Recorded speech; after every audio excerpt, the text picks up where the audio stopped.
Our first case study will be on the task of natural language inference with me, Nikita, Nangia, and Clara, Vania. So natural language inference is an NLP task. You'll also hear it called recognizing textual entailment. These come from two slightly different traditions in literature, but they refer to essentially the same task. And it's the task of reading two strings, often two sentences, called the premise and the hypothesis in the sort of NLI style notation, and determining the relationship between their truth values or their truthfulness. So in this example, I'm watching an NLP talk. Entails I'm having loads of fun. Because of course, if you're watching an EMNLP talk, you must be having loads of fun. So we will label that as an entailment rather than as a contradiction, which would be the case if EMNLP talks were never fun, or as neutral if it were the case that there were some EMNLP talks that are not fun. But this is clearly an entailment. So this is the task. What's it for? What's it about? NLI is currently mostly used as this kind of Drosophila or guinea pig sort of standard test task within research on language understanding. It also, until recently, has had something of a role in as a training task for transfer learning. So NLI lets you test sentence understanding pretty sort of thoroughly, pretty comprehensively, without having to think about grounding or about sort of meaning representation languages. It caught on pretty widely as a benchmark task, and it was sort of like the main benchmark for a lot of text encoding methods, including some core ideas in self-attention and pre-training over the last 5 years or so. And it's also been useful as a pre-training task. If you fine-tune a model like BERT or BERTA or T5 on NLI data, and then fine-tune it again on some downstream task, that'll often help its performance significantly on downstream tasks. And this is built into some models, including T5. But it's less clear with the latest, very largest models that this is still giving you significant marginal value. It's less clear this is useful for something like GPT-3. So this case study is going to focus on the Stanford NLI and multi-genre NLI datasets, both of which I was involved in, and some sort of offshoot research projects about crowdwork methods, building on that. So first, let me quickly run through how we collected these original two datasets, and then go on to sort of see how we've revisited some of these decisions. So to collect SNLI, this is an initial very large data set of sentence pairs labeled for NLI in the domain of image captions or image descriptions. We give people these instructions. This is a screenshot from Mechanical Turk. The Stanford NLP group is collecting data for use on research on computer understanding of English. We will show you the caption for a photo. We will not show you the photo. Using only the caption and what you know about the world. Write an alternate caption that is definitely a true description of the photo. Write one that might be a true description of the photo. And write one that is definitely a false description of the photo. And these three instructions correspond to a sentence that is entailed by the text in blue, a sentence that's neutral with respect to the text in blue, and a sentence that is contradicted by the text in blue. So this gives us our three labeled pairs. We then, for the test data, do an additional validation step with an additional hit, shown here, though in this case with the inputs missing, where we show some additional annotators the provided sentence pairs in random order, and ask them to relabel those pairs. And we then will only keep examples if the majority of the annotators in the second round validation agree with the label that was applied by the original hit, the original writer. And we typically do this with 4 annotators. So the examples in the test set for SNLI were implicitly labeled when the example was written, based on just which of these text boxes it was written in, and then is relabeled by 4 additional annotators using an interface like this. We collected the data on Amazon Mechanical Turk. We used one of these qualifications that I would now recommend against. We required workers to have done 5,000 prior hits with a 98% acceptance rate. We did not have any more specialized qualification process. We just did some spot checking to disqualify workers to sort of give them a qualification that blocked them from the task if the quality of their work was too low. The average hit paid about 16 cents, which I think we were targeting $12 an hour back in 2014 when we started this, based on our initial estimates of how hard the task was. But looking at timing information from more recent studies and looking at better tools, this was likely way too low. This was likely a little less than half of what we were intending to pay. So this is a reason to use these tools to double check your pay rates. For the validation and relabeling task, we use this for the development and test data and a little bit of the training data. We mostly did this with a private qualification. This was actually this somewhat odd experience. A group of workers contacted us saying, hey, we've all been working for you. We know each other and trust each other. We can give you a list of user IDs. If you qualify only us, we'll sort of hold each other accountable and make sure that everyone understands the task. And this, I'm not sure this is a particularly reproducible situation, but this actually turned out to work reasonably well for us. Each set of 5 sentence pairs paid 10 cents. Again, this was probably wound up being a little less than half of what we actually should have been paying here. And we offered a small bonus incentive.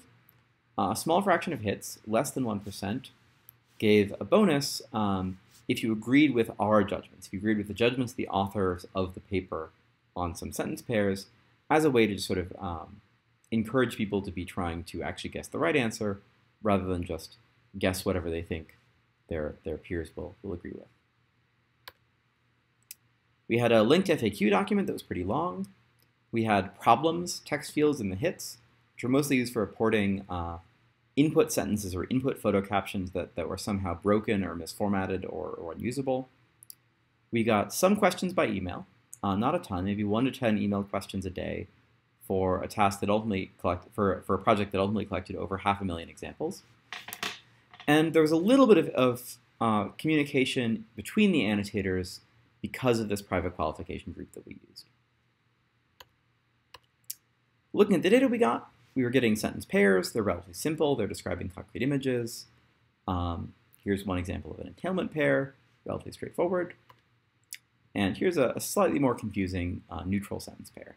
But we got sort of reasonable looking English writing that more or less corresponded to the task we were aiming for. Here are some basic nutrition facts. I'm not going to go through everything here, but we collected about 500,000 examples this way, spending, I believe, between $50,000 and $75,000 US total. We measured inter-annotator agreement a few different ways because we had these two categories of annotators. One statistic, for example, is that of the examples that we annotated 5 ways, about 91% of the time, the majority vote preserved the original label that the author had given. We followed this up with MultiNLI, which was a follow-up dataset that was meant to follow the same format but cover more genres of text rather than just the image captions that SNLI used. So we intended to use the same definition of labels. You can train the same model sort of jointly on both datasets. We included additional sources of language, like transcribed speech or business documents. And this meant that our guidelines, our sort of instructions document, had to be a good deal more complex, a good deal longer, because the inputs now included not just concrete visual scenes, but also things like questions or abstract concepts where our previous instructions that were grounded out to photos didn't really make sense. And we did spend quite a long time iterating on these guidelines to make sure they actually conveyed a definition for those labels that was both coherent and consistent with SNLI.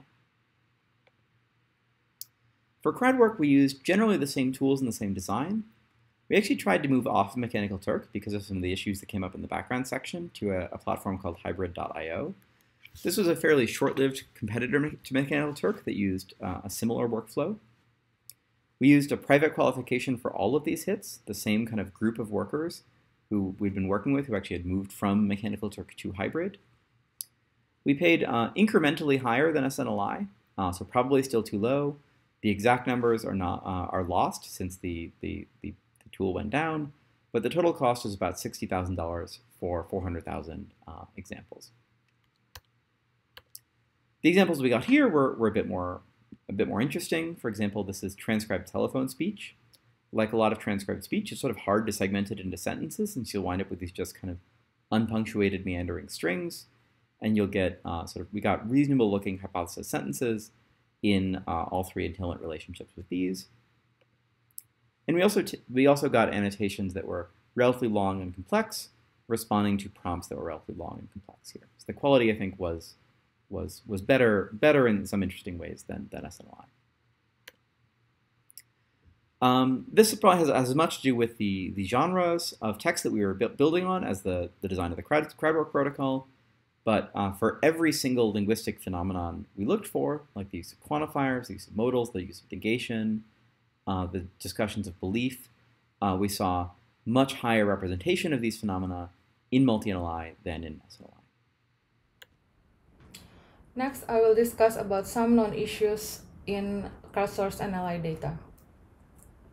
So the first well-known issues is annotation artifacts, which are patterns in the data that can reveal the true label. So in NLI, it has been widely known that model usually associate the negation word with contradiction label.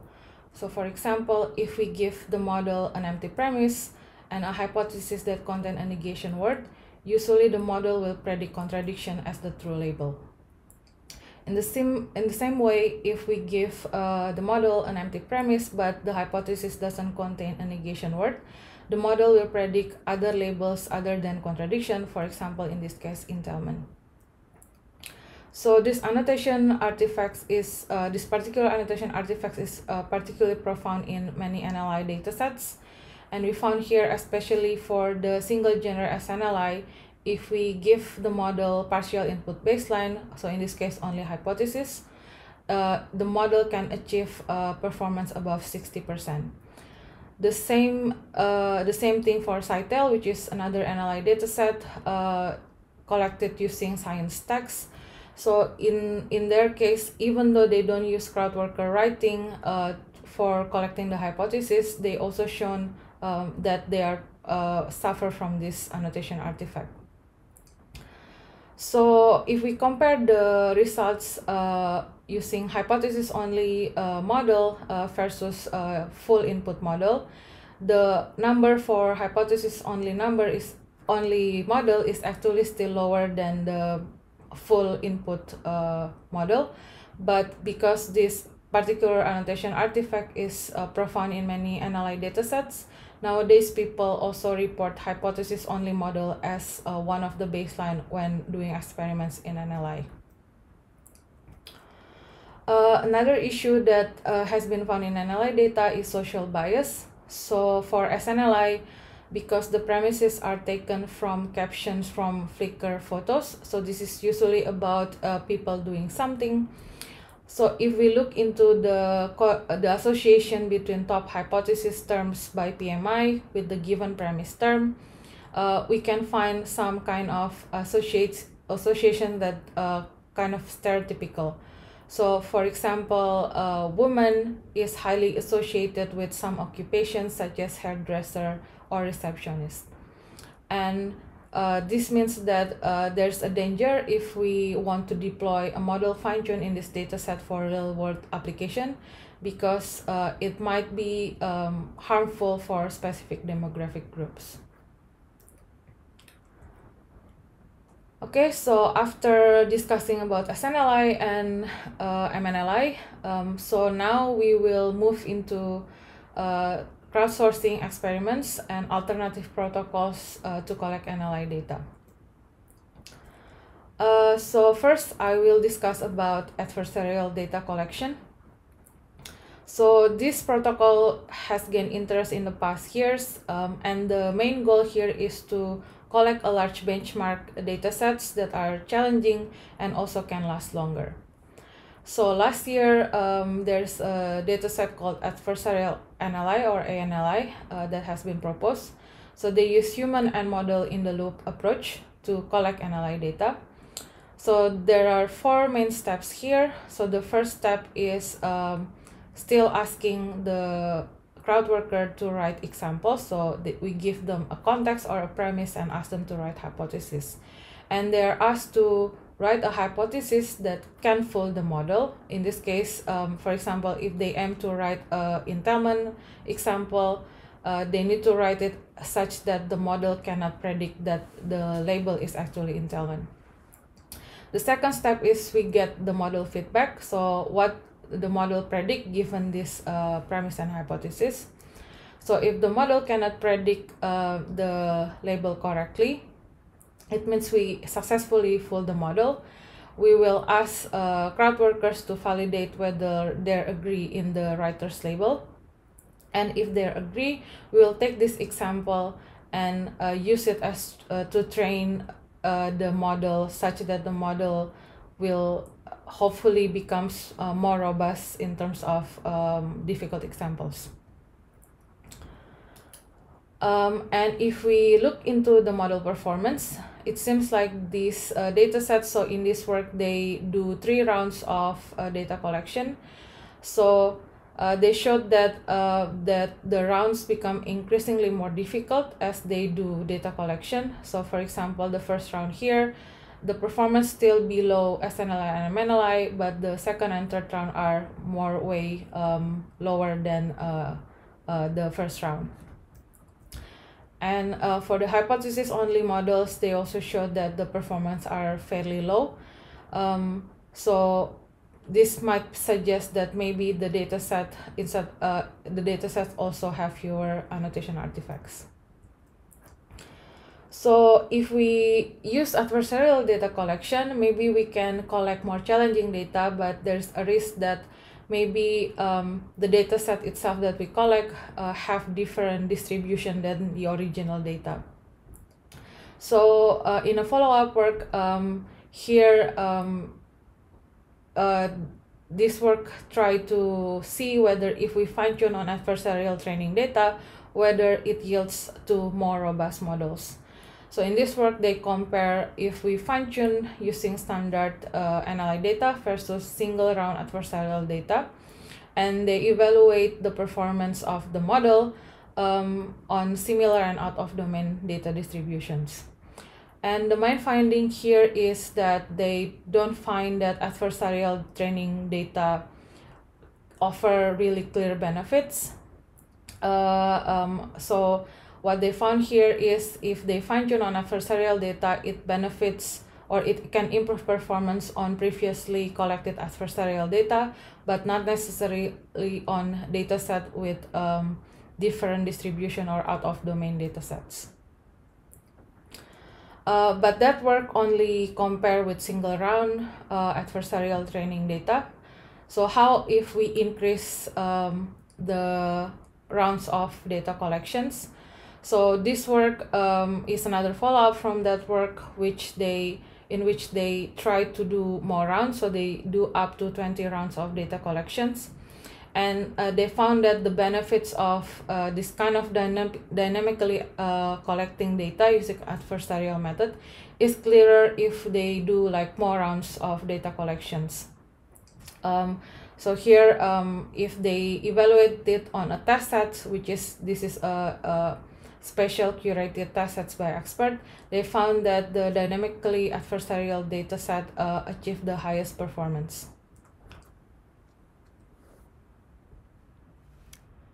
In this section, I'll be talking about counterfactual data augmentation, which was a proposed method for mitigating artifacts and improving robustness in models for a number of tasks, but they did their initial case study on both sentiment analysis and NLI, and I'll be presenting the NLI results.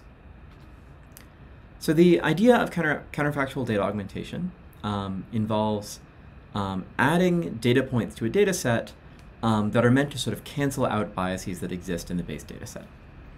So you take an original data set, here SNLI, you randomly sample data points, you give those data points to expert annotators to edit. They edit those data points to produce what's called a counterfactual example or a counterfactual data point that is similar but has a different label. And then they do an additional step of validation or quality control, and if the example is improved, it's added back to the data set. So you wind up with a data set that has clusters of examples that are very similar, but that have different labels and that differ in ways that were deliberately chosen by experts. So here's a typical example. Here in this subset of the data, the annotators are editing the premise in a premise hypothesis pair, an NLI example. So the original premise is an elderly woman in a crowd pushing a wheelchair, which entails there is an elderly woman in a crowd. The edited premise changes this to an elderly person in a crowd pushing a wheelchair, which changes the example to neutral. So you wind up with this cluster of two examples with very similar premises, but different labels. If you do this either to the training set or to the test set of SNLI, you will really significantly cut down on hypothesis-only accuracy, which is one of our sort of standard metrics for annotation artifacts in this kind of data. So it looks like you're getting sort of cleaner, less artifact-heavy data if you augment your data set in this way.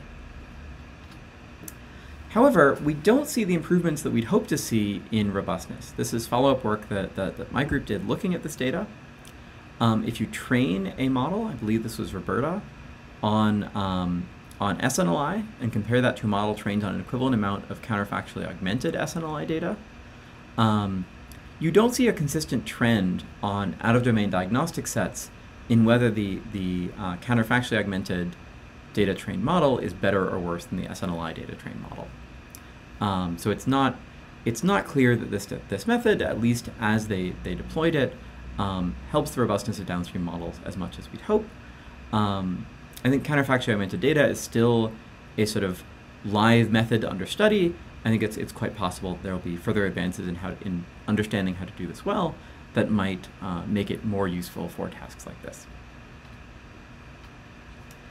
In the next paper I'll talk about, this is something that I was involved in with collaborators at Google. We looked at ways to alter the sort of basic task design, the basic protocol by which people are creating new examples for MNLI. The idea here is that all three of the biggest training data sets produced to date, SNLI, MNLI, and Adversarial NLI, were all crowdsourced using essentially the same task design with some additional aspects, but the basic task for all of these was to read a premise and write a set of hypotheses that match that premise. No substantial research went into this design. This was just something that my advisors and I, back when we were making SNLI, thought would be reasonable. And so we're asking here if adopting any sort of major changes to this protocol, changes to this task design, could help with artifacts or help models learn to do NLI in a more robust way. The first of the four alterations we tried was switching to longer premises, switching from a single sentence premise to a full paragraph, on the hopes that sort of many of these simple heuristics or simple artifacts that models learn in the context of NLI data are going to be a little bit subtler when there's just more text in the premise to refer back to, and it's less obvious what the hypothesis is sort of linked to. We also tried two different new protocols that involve pre-filling starter text into each of the three text fields in an NLI data collection protocol.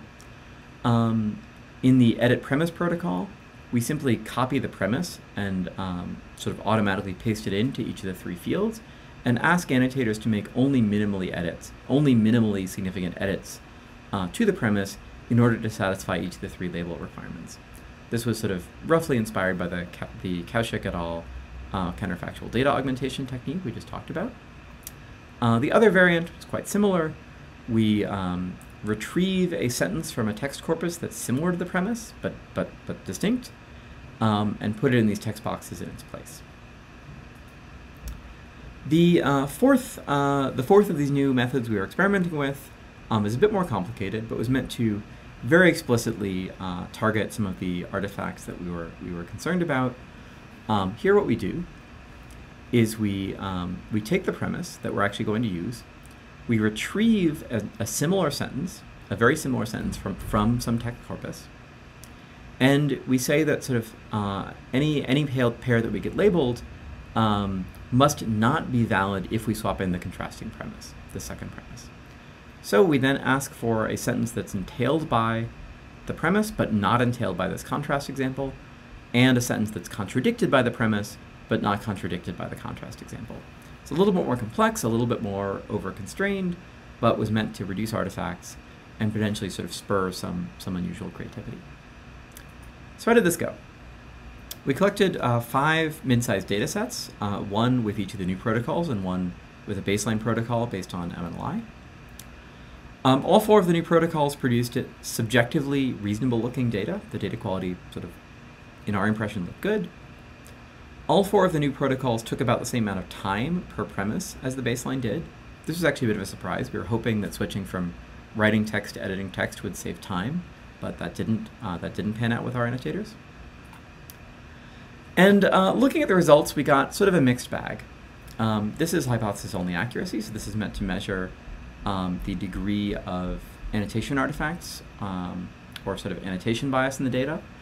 And we saw improvements from all 4 of our new protocols. The baseline protocol was the worst of the 5 that we tried, so the most artifact heavy. But the other things we cared about looked less encouraging.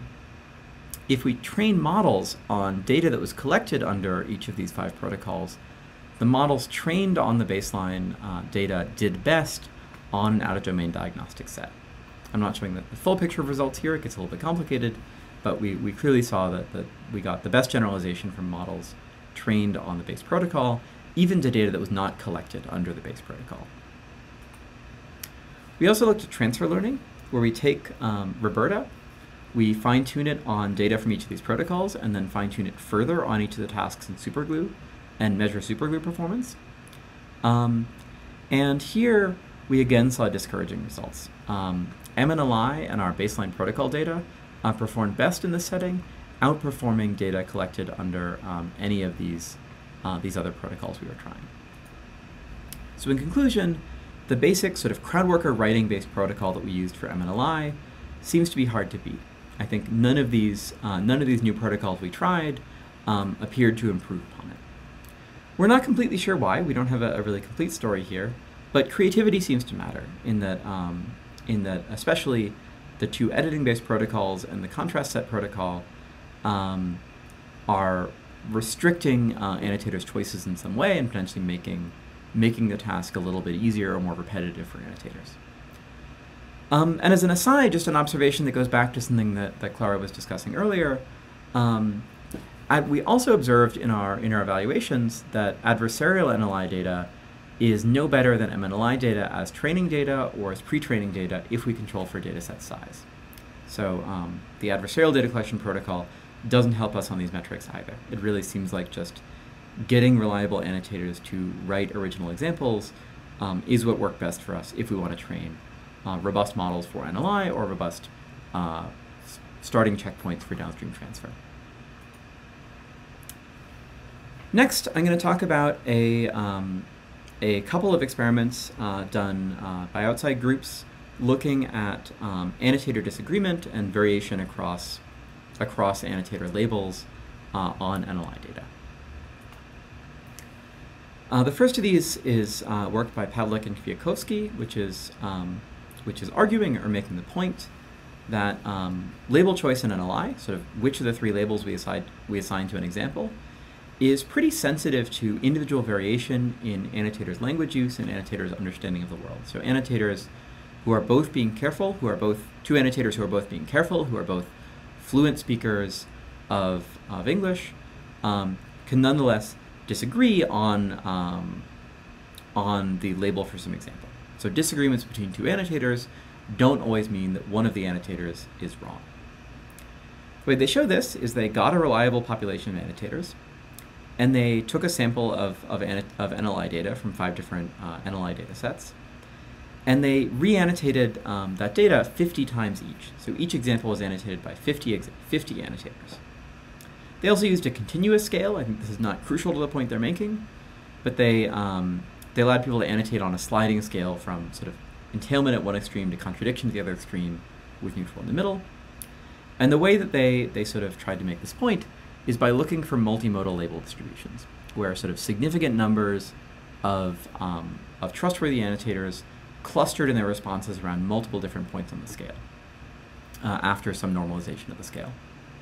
Their main finding was that about 20% of examples across the data sets they tried showed significant modality, where there was sort of real difficult to resolve disagreement, legitimate disagreement, between different annotators on an example.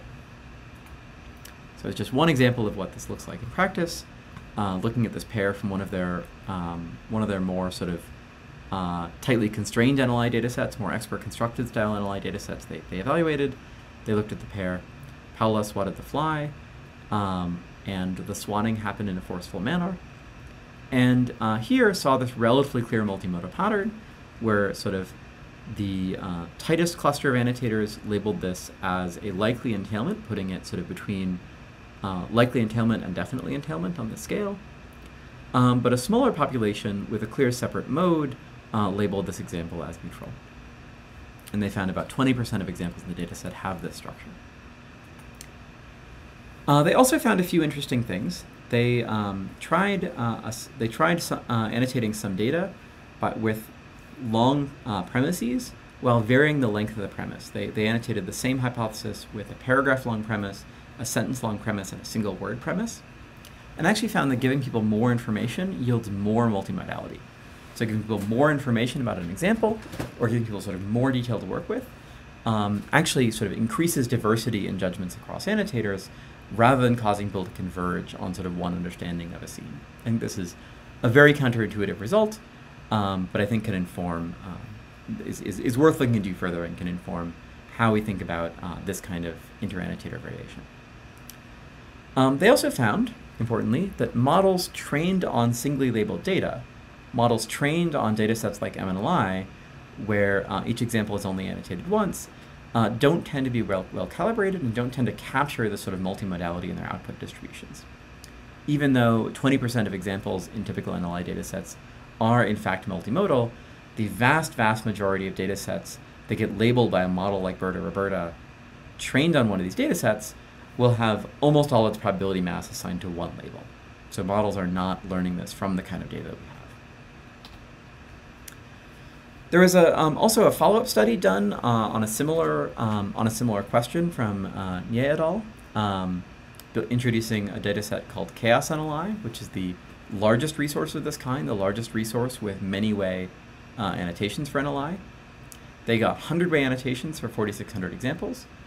And I think their main new finding, on top of what we learned from the Pavlik and Kwiatkowski work, is that most model errors on NLI test sets are on lower agreement examples, are on these examples where we do see multimodality.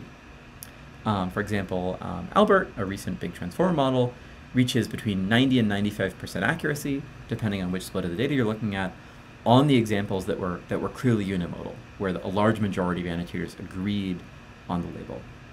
And so most of the errors of these state-of-the-art models are on examples that are genuinely debatable, suggesting that these may not really be errors. So suggesting there's not that much headroom left, and what headroom there is tends to involve sort of ambiguous or potentially subjective cases. Next, I will discuss about OCNLI, a new NLI dataset collected in Chinese. So in this work, the author of this paper tried to collect a dataset for Chinese NLI, and they adapt the protocol that is used for MNLI, but they also propose new strategies for eliciting diverse hypotheses. So the first strategy that they use is they use multi-hypothesis elicitation. So compared to MNLI's style protocol, where the writer needs to write one hypothesis for each label, in this case, they ask writer to write 3 sentences per label. So in total, there will be 9 hypothesis sentences per premise. And they assume that the first hypothesis that is written will be the easiest one, and the second will be a bit harder than the first one, so they call this as medium, and the last one they call this as the hardest hypothesis, which leads to the hardest example. And according to their experiments, this multi-hypothesis elicitation is effective to create more challenging data with higher inter-annotator agreement. Another strategy that they use when collecting this data is because they want to control for hypothesis-only baseline, so they explicitly add in their instruction during data collection to control for this bias. So first, they encourage annotators to write more diverse hypotheses. So in the instruction, they tell the writers which types of data that they are expected. So for example, they ask that the contradiction examples, if they shouldn't written with negator. And they also explain about a diverse way to do inferences. And if the writers follow this instruction and if the written hypothesis matches the given criteria, they will give the crowd workers strong incentives. They also use constraints. So in terms of hypothesis generation, they also ask that only one contradiction can contain a negator, and they ask that no hypothesis should overlap with the premise more than 70%. So in the data set itself, they mark like the subset of this. So basically like hypothesis elicitation if they encourage annotators or if they put constraints in the instruction. So let's see the results. So first, if we only see the single versus multi-hypothesis elicitation, it's clear that here that multi-hypothesis elicitations lead to more challenging data. And here we see that the assumptions that the last hypothesis that the writer write usually the hardest because the model performance is the lowest here. And next, we can see for the task instruction, so they encourage writer to write more diverse hypotheses. They also put constraint, and it seems like these two strategies also help in collecting more challenging data. So next I will discuss about another way to collect NLI data. So in this project, basically we try to collect data in a semi-automatic way. So the main idea here is we want to try replacing human writing with existing natural sentences. And in this case, we propose two alternative protocols. First is similarity retrieval and second is translation. And we compare these two new protocols with MNLI style baseline.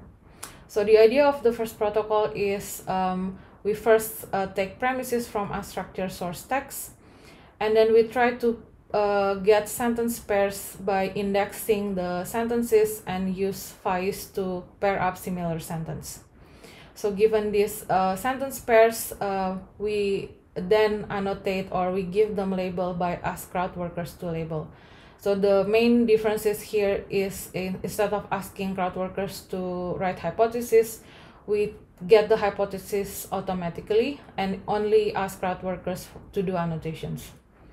The translation protocol is kind of similar, but instead of using premises from unstructured source text, we use aligned bilingual text. So here, for example, we try to find aligned bilingual text between English and non-English language. And then after that, we translate the non-English sentence into English sentence with the hope that these two English sentences will kind of will be similar. And then given the next phase is we will get unlabeled sentence pairs, and similar to similarity retrieval protocol, we will ask crowd worker for label. So the pro of this protocol is we can potentially collect more data, it is faster to annotate, and it might solve some annotation artifacts issues. But the cons here is that there's no guarantee anymore that we will have a balanced distribution, and the similarity retrieval can be noisy. So for the experimental setup, we collect 5 new datasets. So for our baseline, we collect datasets for news and Wikipedia. So each we collect 3,000 examples. And for the two new protocols, we collect 3 datasets. So similarity news, similarity wiki, and translate wiki. And if we use the same budget, basically these new protocols can collect twice as much data as the baseline protocol. And for evaluation, we evaluate on generalization on NLI and also transfer learning if we use the NLI data as intermediate task training data.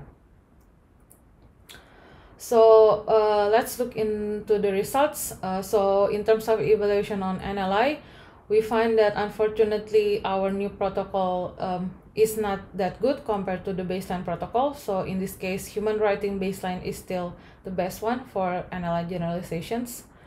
And the same results also we see for transfer learning. So if we use our new protocol collected data as intermediate training data, we also see that it doesn't really improve transfer learning performance, and the baseline protocol still perform the best. Hi, I'm Nikita, and I'm going to walk you through our next case study. This is based on a paper by Alicia Parrish and collaborators, including myself. The paper is titled, Does Putting a Linguist in the Loop Improve NLU Data Collection? So in this project, we decided to, as the title suggests, put a linguist in the data collection loop. So think of something like model in the loop data collection with ANLI, but instead of a model, we have linguists and experts analyzing the data to update the protocol for data collection. This was motivated by the fact that there's been a lot of work doing post hoc analysis of NLU datasets and finding that there are biases and dataset artifacts that exist that models easily leverage to get higher accuracy, and these are very much unwanted artifacts. So an example that came up earlier was something like the hypothesis-only baseline for natural language inference. So an example here is that the premise is hidden from the model since the hypothesis-only baseline. The hypothesis could be something like someone is not crossing the road, and the model, based on just the hypothesis, is able to successfully predict the label, which is contradiction here. Our hope with this project was to identify these types of artifacts and biases during the data collection process and try to limit collecting more data that has those biases and artifacts in them. So we collected data iteratively in batches, and at the end of each batch, you run an analysis suite, linguists read the data, and come up with rules and constraints that we can impose on the rest of the data collection process. So to test this hypothesis out, the hypothesis of whether or not having a linguist in the loop will be helpful, we collect data with 3 different protocols. We collect the data in parallel so that the data collected in the protocols are comparable. The first one is the baseline protocol. This is similar to the other protocols for natural language inference that have already been discussed in this tutorial. A writer, a crowd worker, is given a premise sentence and has to write hypothesis sentences for the 3 entailment labels. In this data collection, after the writing task, we do annotation for a subset of the collected data, and then we also do annotation, performance measures for the annotators to ensure that we're keeping a high quality for our annotations for the validation data that we'll be using later. And then we go on to the next batch and do more collectible writing data. The second protocol that we test out is the linguist in the loop protocol. So at the end of each writing batch, unlike with the baseline data, we run some analysis. We train and test models, we run some error analysis, and then experts, linguists, read the data itself to come up with new guidelines that are linguistically motivated.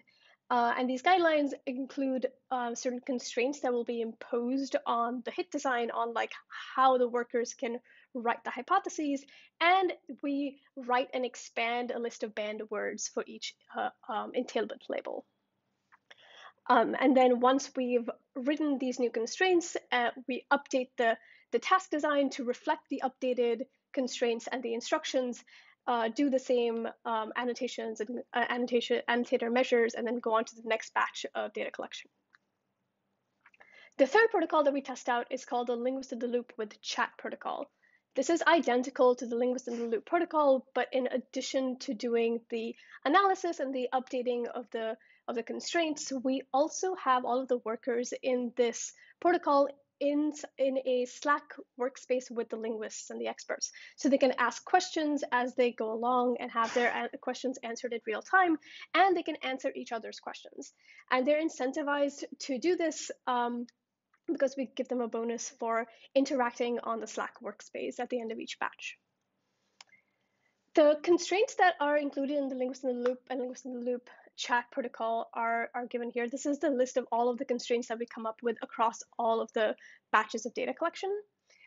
This includes things like hypernym, where for the entailment label, a worker is asked to substitute one of the words in the premise with a hypernym or hyponym in the hypothesis when they're writing it. There's also more abstract constraints like the background or general knowledge constraint, where workers are asked to use some background knowledge when writing the hypothesis. So if the premise sentence was something like, the gentleman lived in London, the hypothesis satisfying this constraint could be the gentleman lived in the United Kingdom, because London is in the UK. The last two columns here show the attempt rate. So this is the rate at which writers attempted using these constraints, since they are optional. This very much varies by constraint, and people tended to do the more concrete ones like hyponym more often than the more abstract ones like background and general knowledge. So in terms of results, is this actually helpful? Is having linguists reading all of the data and doing these analyses while we're collecting data helpful? It is helpful in certain ways. We find that for actually the data that we collect is more challenging. So we train and test a Roberta large model. We fine tune it on the training data we collect as we collect data through the round. So the model is trained on data up through the round that we are at. And then we test on the validation data that we held out and validated. And we find, like you can see in the top graph here, you can see that the model fine-tuned on the baseline data does have higher accuracy than the models fine-tuned on the linguist in the loop and the linguist in the loop chat data. And this is consistent across all of the rounds. That the accuracy doesn't start to suddenly go up and meet the baseline accuracies towards the later protocols. The gap is consistent. The other thing that we also test out here is the hypothesis-only bias. So we fine-tune the model with the hypothesis-only setup, and we find that here as well, the model accuracy for linguist in the loop and linguist in the loop chat is lower than baseline. And not only that, the difference widens with succeeding rounds, and the widening of this gap is statistically significant. While these are the positive results, there are some unfortunately negative results insofar as we find that it isn't helpful. This intervention isn't helpful always, or not for all things. It is helpful in collecting more challenging data, but it isn't particularly helpful in out-of-domain tests. So we take the Roberta large fine-tuned models and we test them on some held out-of-domain diagnostic tests like the glue diagnostic test. And we find that the Roberta large model fine-tuned on the 3 different data sets does not have any statistical significance in the results. They're all equally good or bad on the glue diagnostic data sets. We also test on the Hans dataset, and for the constituent subset of Hans, there's no statistical significance between the models. But for lexical overlap and subsequence, the models fine-tuned on linguist in the loop and linguist in the loop chat do have statistically significant higher accuracy. It's not an enormous increase, but it is statistically significant. The other thing that we test is model performance on MultiNLI matched and the NLI validation dataset, and there's no statistical significance in the model accuracies for these two out-of-domain tasks, unfortunately. So, what are the takeaways? First off, adding an expert or a linguist in the loop does appear to be beneficial for collecting more challenging data and for reducing the number of dataset artifacts present in the dataset. We saw this in the first result with lower model accuracy on the linguist in the loop data and lower hypothesis-only baseline accuracy on that data as well compared to baseline. However, as we see with the Hans and glue diagnostics and MultiNLI mismatched and ANLI, the training these models on the data collected with this intervention does not help with out-of-domain accuracy, so the benefits are limited. And lastly, we find that there isn't much of a difference between linguist in the loop chat and linguist in the loop. So all of the additional effort in setting up a Slack workspace and being online to answer people's questions doesn't really pay off quantitatively in our evaluation metrics. So just having a linguist in the loop is helpful for collecting more challenging data, but there isn't much benefit in adding the chat functionality. That's all.